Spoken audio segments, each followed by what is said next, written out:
Bonjour, je m'appelle Françoise Cohen. Je suis professeure de danse contemporaine à l'école de musique et de danse d'Enghien-les-Bains. J'interviens dans le milieu scolaire. Je suis danseuse.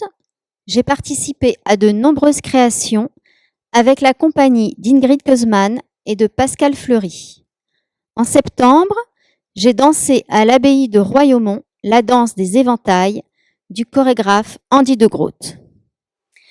Aujourd'hui, nous allons voir qui se cache derrière les noms de salles de danse de l'école.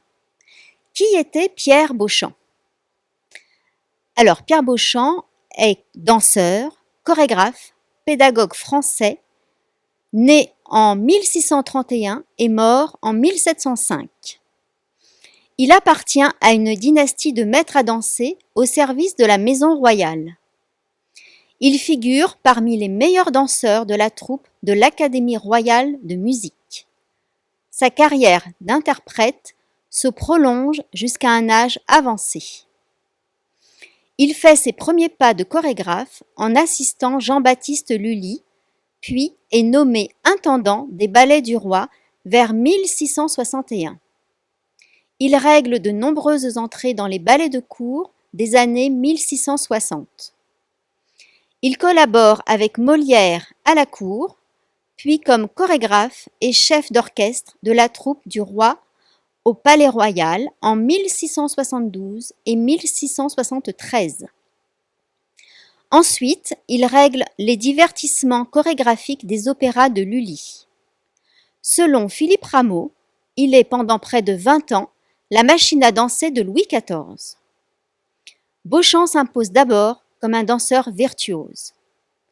Le poète Jean Loret proclame en son honneur: « Ce ballet est un chant, où l'incomparable Beauchamp, par de merveilles souplesse, élévation et justesse, si hautement capriola, qu'il fut proclamé ce jour-là, par toute la noble assistance, pour le meilleur danseur de France. » Il invente avec Molière la comédie-ballet, Les Fâcheux en 1661, genre que les deux hommes peaufinent avec Lully dans la célèbre pièce Le bourgeois gentilhomme.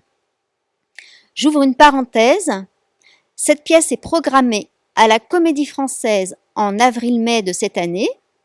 La mise en scène est de Christian Eck, la musique de Jean-Baptiste Lully est arrangée à la façon de la musique des Balkans.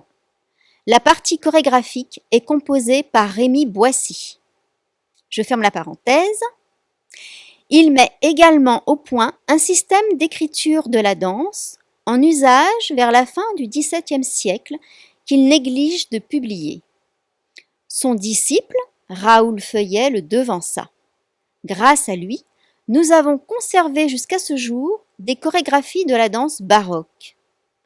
Beauchamp est sans conteste la plus grande figure de la florissante école chorégraphique française du règne de Louis XIV.